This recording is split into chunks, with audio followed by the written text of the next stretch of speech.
अगर आप भी लेना चाहते हैं देश दुनिया की तमाम जानकारी तो आज ही सब्सक्राइब करें हमारे चैनल को। साथ ही नीचे दिए बेल आइकन को जरूर दबाएं ताकि हर अपडेट आप तक पहुंच सके। नमस्कार, प्रभात साक्षी न्यूज़ नेटवर्क देख रहे हैं आप। मैं आपके साथ प्रणव तिवारी। हम मौजूद हैं गोरखपुर महानगर में। गोरखपुर की जो धरती है, किसी न किसी वजह से, चाहे वो शिक्षा का क्षेत्र हो, व्यवसाय का क्षेत्र हो और चाहे खेल कूद का ही क्षेत्र क्यों ना हो, इन सभी क्षेत्रों में एक न कोई महारत हासिल करने वाला व्यक्तित्व और व्यक्तित्व का धनी उभरता है और अपनी नई पहचान छोड़ जाता है पूरे देश दुनिया के ऊपर। इसी खास कार्यक्रम में, व्यक्ति विशेष के खास कार्यक्रम में एक व्यक्तित्व का धनी है, उससे आपको मैं रूबरू कराऊंगा, उससे बातचीत करूंगा। कितनी मुश्किल भरी रही उसकी वो डगर, लेकिन वो बना पर्वतों का राजा। मैं ऐसा क्यों कह रहा हूं, वो तो उनसे खुद बातचीत करके आपको पता चलेगा कि ऐसा मेरे कहने का तात्पर्य क्या था। हमारे साथ जुड़े हुए हैं यूथ आइकन अवार्ड विजेता हैं 2020 के, पर्वतारोही हैं, माउंटेनियर हैं, जिन्होंने दक्षिण अफ्रीका की सबसे ऊंची चोटी कलिमंजारो को 26 जनवरी को उस तिरंगा लहराया था। और उनका जब भी वो चढ़ते हैं एक खास मैसेज जाता है, देश दुनिया को एक खास मैसेज लेके वहाँ पे तिरंगा लहराते हैं और देश दुनिया अपने भारतवर्ष का नाम ऊंचा करने में कभी पीछे नहीं हटते। हमारे साथ खास बातचीत करेंगे नीतीश जी हैं। आप पर्वतारोही हैं और गोरखपुर की आन बान और शान बने हुए। बहुत बहुत स्वागत, अभिनंदन है आपका। नमस्कार, बहुत ज़्यादा अच्छा लगा बात करके। और जैसे जैसे मेरे पास लोगों का प्रोत्साहन आता है, लोग मेरे पे कॉल्स आते हैं कि सर आप बहुत ज़्यादा अच्छा कर रहे हैं। और मैं जहाँ तक बोलूँ, न्यूज़ मीडिया और प्रिंट मीडिया का बहुत ज़्यादा सपोर्ट रहा है मेरी इस पूरी जर्नी में। मेरे को सपोर्ट, एक कहते हैं ना कि फाइनेंशियली भी नहीं किया, लेकिन न्यूज़ मीडिया मेरे साथ हमेशा खड़ी रही है। तो इस चीज़ के लिए मैं आपका भी बहुत बहुत धन्यवाद करना चाहता हूँ। बिल्कुल बिल्कुल, चूँकि हम लोग ऐसे जगह से जुड़े हुए हैं कि हमारा सपोर्ट और आपकी काबिलियत पे संदेह नहीं किया जाएगा और आपकी काबिलियत ऐसे निखरती रही, ऐसा हमारा आश्वासन और ऐसे हमारी शुभकामनाएं भी हैं। मेरा प्रश्न जो है सर, सबसे पहला मैं शुरुआत जहाँ से करना चाहता हूँ, आपके हाथ में तिरंगा होता है, एक अलग ही जज्बा होता है। उस तिरंगे के साथ जब भी आप किसी पर्वत पे चढ़ाई करते हैं एक मैसेज को छोड़ जाते हैं। जब आप तिरंगा वहाँ पे लहराते हैं एक मैसेज कुछ खास रहता है, उन तमाम युवाओं के लिए रहता है, उन तमाम बुजुर्गों के लिए रहता है। वो कहाँ से आपको एक प्रेरणा मिली कि हाँ मैं चढ़ाई करूँगा, तिरंगा लहराऊंगा और एक खास मैसेज सबके लिए छोड़ जाऊँगा? जैसे भारत में बहुत सारे पर्वतारोही भी हैं और हर कोई क्या करता है कि एक टॉप तक जाता है, भारत का तिरंगा लहराता है, वो बहुत बड़ी अपने लिए गर्व की बात है। लेकिन मेरा चूँकि क्या मानना है कि मैं चढ़ तो रहा हूँ पहाड़ और बहुत ज़्यादा एफर्ट लगता है, जान भी जा सकती है, सब चीज़ें। लेकिन एक चीज़ मैं अपने अंदर, एक चीज़ बहुत पहले 2018 में ही मैंने सोचा था कि मैं पहाड़ चढ़ूँगा, झंडा भी लहराऊँगा, लेकिन वहाँ से किसी एक टॉपिक के ऊपर बात ज़रूर करूँगा। क्योंकि लोग ग्राउंड की बातें तो सुनते हैं, लेकिन मैं उस पर्वत के ऊपर से अगर कोई भी बात बोलूँगा तो लोग ज़रूर सुनेंगे। इस वजह से मैं वैश्विक महामारी और अलग अलग टॉपिक्स को मैं लेके हर एक पर्वत से मैं एक मैसेज देता हूँ और लोग और यूथ इंस्पायर होते हैं मेरे से और मेरे साथ जुड़ के वो काम भी करना चाहते हैं। तो यही इसी चीज़ों को लेके मैं आगे पर्वत चढ़ता रहता हूँ। बिल्कुल, सबके ख्वाब रहते हैं। कोई इंजीनियर बनना चाहता है, कोई डॉक्टर बनना चाहता है। आपने तो DU से अपनी पढ़ाई भी की है, उसके बावजूद माउंटेनियर ही क्यों, पर्वतारोही ही बनने का क्यों सपना आपने देखा? लाइफ में कहते हैं ना, हर किसी के कोई ना कोई एक टर्निंग पॉइंट होता है। मेरी लाइफ में भी एक टर्निंग पॉइंट था। और चूँकि मैं अपनी जर्नी अगर बताऊँ तो मेरे पिताजी आर्मी में थे और 99 में शहीद हो गए वो। तो थोड़ी घर में परेशानी थी, तो बचपन में ही हमें हॉस्टल भेज दिया गया पढ़ने के लिए और 6th क्लास में मैं हॉस्टल चला गया। 8th क्लास से मेरे को घूमने का शौक़ हुआ, पहाड़ देखता था, ऐसे ट्रैवल करने का मन करता था। फिर जब घर आया कॉलेज में, और कॉलेज में आने के बाद वहाँ पे सोसाइटी हुआ करती थी एडवेंचर क्लब की, तो मैं गया वहाँ पे। मैंने बोला इंटरव्यू देना मेरे को और मेरे को भी सिलेक्शन करना, लेकिन मेरा सिलेक्शन नहीं हुआ। क्यों?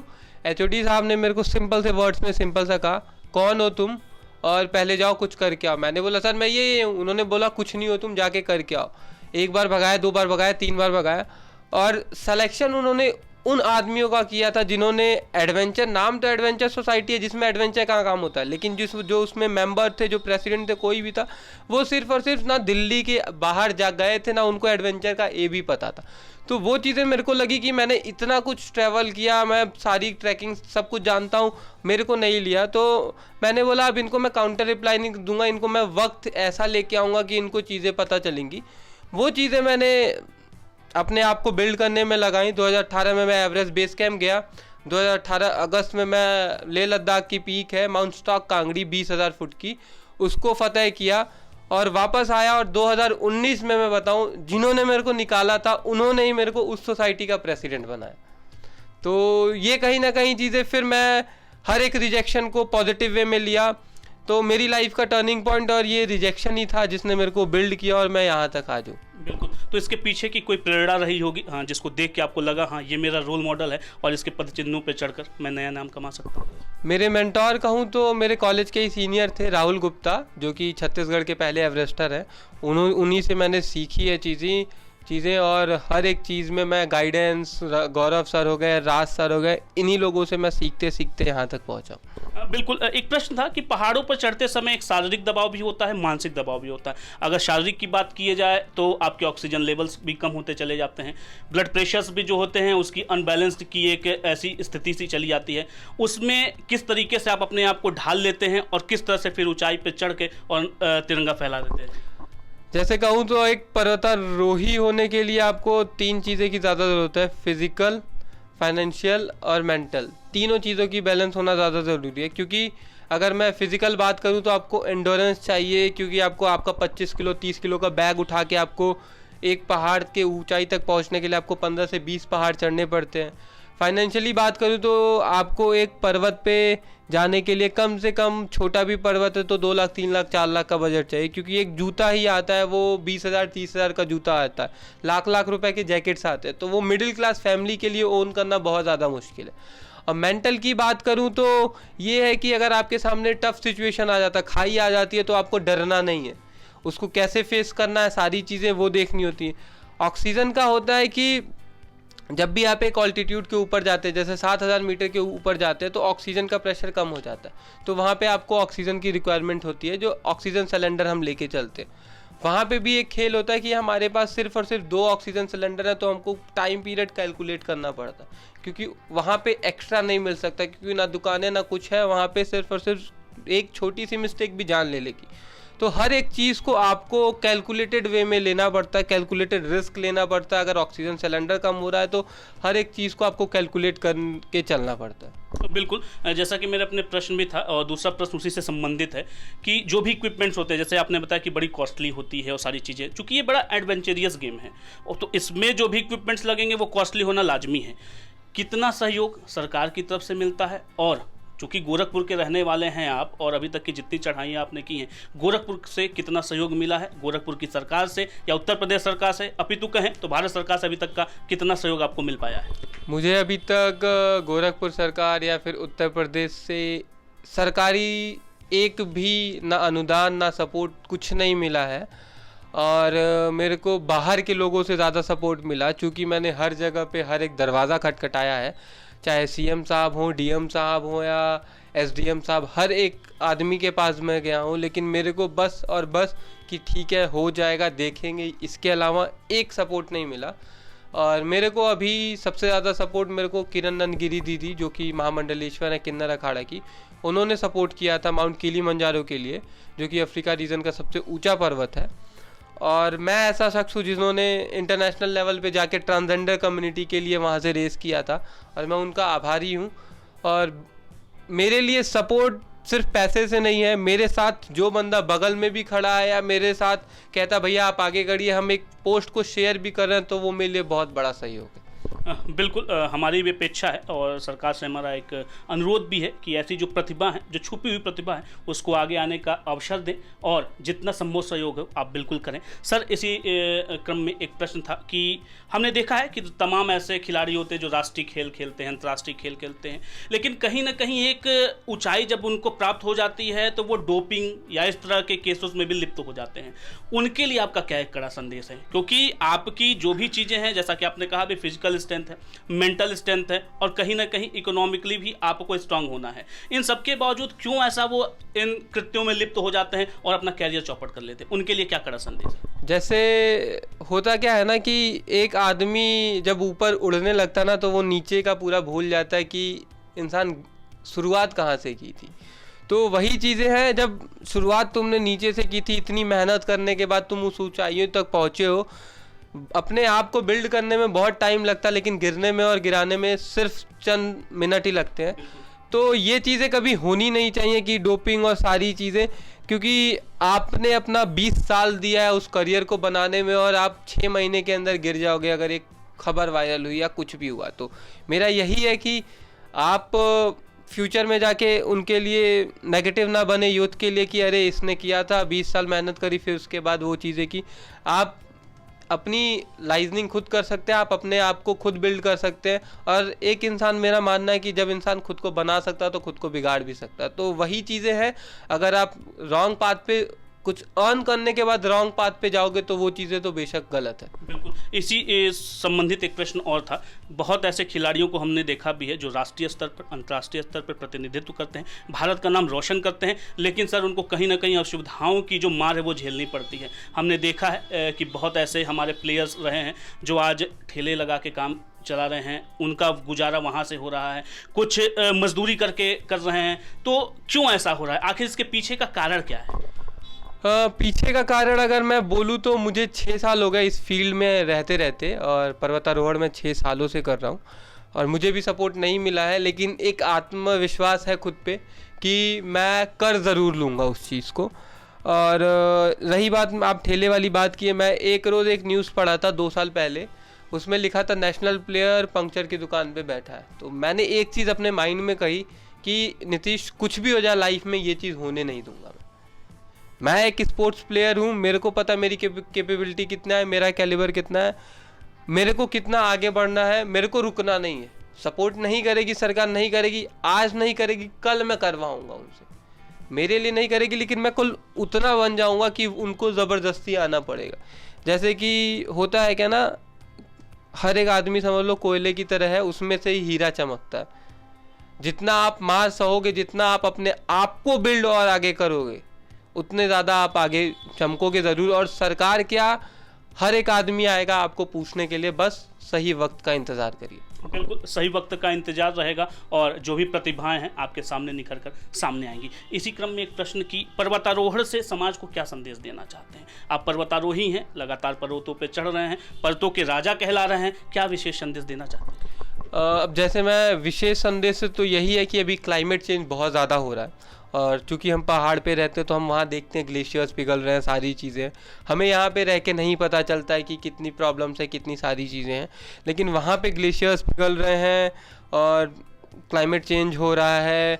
इसी वजह से क्राइसिस भी आ रही है, इतनी सारी आपदाएँ भी आ रही हैं। तो मेरा मानना है जितना कम से कम आप चीज़ों को यूज़ करिए या फिर आप रीयूज़ करिए उन चीज़ों को, साइकिलिंग करिए। अगर छोटे डिस्टेंस पे जाता तो गाड़ी से मत जाइए। अगर आपको शाम के टाइम, रात के टाइम आपको पता अगर बगल आपके जाम लग जाता तो आप 4 व्हीलर की जगह आप 2 व्हीलर यूज़ कर सकती हैं। तो यही सारी चीज़ें हैं और पहाड़ से यही सीखने को मिलता है कि ज़िंदगी में कितनी भी मुश्किलें आ जाए, बस आपको आगे बढ़ते रहना है, क्योंकि हर किसी की लाइफ में एक एवरेस्ट होता ही होता है, उसी चीज़ को फतह करना है। और मेरी लाइफ का एवरेस्ट तो है ही, लेकिन मेरे जीवन में अलग अलग पड़ाव है, मुझे उन्हें पार करके आगे बढ़ना है। बिल्कुल, इसी क्रम में एक प्रश्न और जोड़ लेते हैं कि लड़कियों को वैश्विक महामारी से बचाव का संदेश देने होते आपने हिमाचल प्रदेश की 3 पर्वत चोटियों को, जो कि 50,000 फीट की ऊंचाइयों तक थी, वहाँ पे आप पहुँचते हैं। मैंने जैसे अभी शुरुआत में ही कहा था, आपका एक मुख्य उद्देश्य होता है। जब आप इस चढ़ाई को चढ़ रहे थे 50,000 फीट को, जब आपको लगा कि हाँ मुझे फतह करना है, तो क्यों यही एक उद्देश्य आया? एक वैश्विक महामारी का आया, महिलाओं को लेके जो भी चीज़ें हैं उनको लेके आप समर्पित थे, ऐसा ही क्यों? चूँकि मैं 2018 से जब एवरेस्ट बेस कैंप से स्टार्ट किया था तो मेरे लिए मेरी मम्मा बहुत ज़्यादा इम्पॉर्टेंट है, क्योंकि उन्होंने ही हमें पढ़ाया है, फिर आगे बढ़ाई है सारी चीज़ें। और एक अगर मैं बोलूँ पीरियड्स, मेंस्ट्रुअल हाइजीन एक ऐसी ही चीज़ है, वहीं से बच्चा पैदा होता है, सारी चीज़ें हैं और ये तो नेचुरल प्रोसेस है। और अगर हम महिलाएं हमारे लिए खाना बनाती, हर एक चीज़ करती हैं और ये नेचुरल है, तो हम उनको सपोर्ट क्यों नहीं कर सकते हैं? एक घर में मेरी भी माँ है, मेरी भी बहन, हर एक चीज़ है। हम नहीं बात कर पाते थे पहले, लेकिन वो उनकी राइट्स हैं, हमें उनको सपोर्ट करना चाहिए। तो ग्राउंड पे भी मैं वर्क करता हूँ और मैं ये टॉपिक इसलिए चूज़ किया हूँ क्योंकि इस चीज़ के बारे में कोई बात नहीं कर सकता। फॉरेन कंट्रीज़ में, जर्मन वगैरह में सैनिटरी नैपकिन पे टैक्सेस वगैरह नहीं है, लेकिन यहाँ पे टैक्सेस वगैरह है। बल्कि ये चीज़ें तो हर एक महीने में रिक्वायरमेंट है, और बल्कि जो पुअर लोग हैं वो अफोर्ड नहीं कर पाते हैं। तो आप अगर टैक्सेस रिड्यूस करें, अगर उनका रेट्स रिड्यूस करें तो कहीं ना कहीं उनके लिए बेनिफिशियल है। तो मैं उस पर्वत पे चढ़ के मैं वहाँ से चाहता हूँ कि मैं ये सारी चीज़ें रेस करूँ ताकि गवर्नमेंट तक ये बातें पहुँचे कि नहीं, एक आदमी अपनी जान को भी जोखिम में ला के ये सारी चीज़ें कर रहा, तो हमें भी इस चीज़ को और आगे बढ़ाना चाहिए। बिल्कुल। एक प्रश्न और जोड़ लेता हूँ कि अभी आप सबके रोल मॉडल बन रहे हैं, पहचान एक आपने बना रखी है, एक जो आप स्पोर्ट्स कर रहे हैं ये काफ़ी पसंदीदा भी है, चूँकि हर कोई इसमें तो नहीं जा सकता, लेकिन जो इसके प्रति एक रुझान युवाओं में आ रहा है वो देखने लायक है। मैं आपसे जानना चाहता हूँ कि जिन युवाओं को इस प्रकार के स्पोर्ट्स में रुचि है वो क्या, चूँकि सबको ये जानकारी नहीं हो पाती या उनके पास कुछ कलेक्शंस नहीं है, सोर्सेज नहीं है, वो पता नहीं कर पाते, मार्गदर्शन भी नहीं है, मैं आपके माध्यम से ये जानना चाहता हूँ कि आप उन तमाम युवाओं से क्या कहना चाहते हैं कि हाँ, अगर आपको इस खेल में विशेष अभिरुचि है, इस माध्यम से आप जुड़ सकते हैं, ये तरीके हैं, ये हमारे एकेडमी हैं, यहाँ पे आप जाके ज्वाइन कर सकते हैं, इन तमाम विषयों के में अगर आपके माध्यम से जानकारी। मैं बोलूँगा अगर कोई सा भी स्पोर्ट्स खेलना है, तुम्हें पैशन है तो ज़रूर अपने एक लाइफ में एक बार पैशन को ज़रूर फॉलो करो। थोड़ी मेहनत लगेगी, वक्त भी लगेगा, लेकिन मिलेगी ज़रूर मंजिल। और जैसे पर्वतारोहण है, पर्वतारोहण के लिए इंडिया में बहुत सारे इंस्टीट्यूट्स हैं। अगर आपको स्टार्ट ही करना है तो आप एक बार वहाँ ज़रूर जाइए, ट्रेनिंग लीजिए। कुछ चीज़ें होती है ना, कभी कभी लगता है हमें, हाँ हमें ये चीज़ें करनी है, लेकिन जब हम वहाँ तक पहुँचते हैं हमें लगता है नहीं, हमारी फील्ड ये नहीं, हमारी फील्ड वो है।